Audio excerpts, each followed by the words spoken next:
Hello, everyone. The question states that based on the textbook reading and lecture videos, how convincing do you find the link between media violence and real world aggression and violence? And I think when it comes to talking about this, there's the whole controversy and violence research that was stated in the last lecture video that kind of talked about specifically what I was focusing on is the real world crime statistics, which talked about since the early 90s, crime rate has actually decreased while violent media consumption has increased. So when I think that we're talking about the criminality aspect and like the terminologies of violence, I think that there's no correlation whatsoever to that to an extent. But I think when we're talking about aggression, there's definitely a correlation because the more that we're consuming media violence, the more that we are desensitized to that specific incident where there is either physical harm and or nonverbal harm. And I think it's super important to kind of identify that because from my personal experiences, I find that when there is media violence, there's incidents of physical harm, kicking or punching, verbal harm, calling people names, or even the extreme of death. There tends to be not so much of the backlash to that. So then it leads the audience to kind of be desensitized and normalize the situation. I know it wasn't specifically talked in this specific lecture video, but I think that cultivation theory kind of plays a big factor in this because the more that we tend to consume media violence, the more that we tend to kind of identify that as the reality of it. You know, like the more that we see it, the more that we tend to see it as normal. And I think that this kind of plays a factor on like why we like violence, you know, because there's that sensory delight from mayhem. There's that sense of all this chaos going on and there's that kind of interest or that spark from like what's going to happen. But at the same time, then that I feel that plays a direct impact on our actual aggression itself. And two main factors that were stated in the lecture video that kind of talks about this was first, observational learning. So this comes about when unfamiliar things are learned quickly through observation at a young age, because at a younger age we tend to be more limited in our real world analysis of aggression, anger, violence, and etc. And if we are exposed to that at a younger age, we tend to kind of grasp onto that concept a lot more quickly than we do concepts that are already known.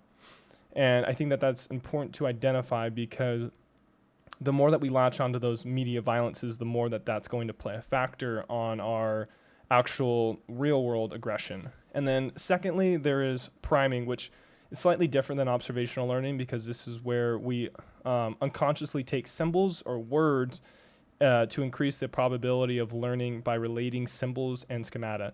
And for me, this was kind of something super important because I know like in the examples that were given in the lecture videos, it talked about how these kids were given videos of aggression during hockey, and then afterwards they were asked to go play hockey, and then while they were playing hockey, they acted more on those aggressive behaviors that they consumed in the media, and I think that like this is what kind of like played the determining factor of kind of making those direct connections for myself, because if we continuously see media violence through various instances, TV shows, sports, and etc., then we tend to view those as normal. We tend to view those with using the cultivation theory, which is the more that we're like consuming these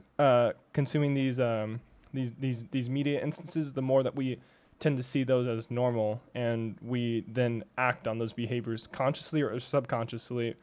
And then moving forward to the different various research methods that would help kind of prove my point, because I know that there's a lot of controversy with this specific research method. I would say that the one of two that I would select is field experiments, because this is where you take young children in institutional settings, particularly nursery school, evaluated before and after viewing. So I feel that with this one, like one advantage of this would be you get a natural environment and you get to then apply the the theoretical approaches of effects of media, which is the observational learning. You can take a young child who isn't that aware of a particular incidence of violence, and then you can then actually apply those concepts of observational learning. But again, the only disadvantage is this particularly only shows the short-term effects. And then another one I was thinking as well is correlational surveys. And this is where viewing habits and aggressive tendencies are evaluated and results correlated. So this is where you can kind of test the specific connection between media violence and aggressive behaviors. And I find this to be extremely beneficial because it's more so focusing on the tendencies, not so much of the specific actions. But again, with all experiments or surveys or research methods, there comes about some sort of disadvantages, which this one doesn't particularly show the cause and effect relationships. And that kind of hinders the ability to have that degree of certainty.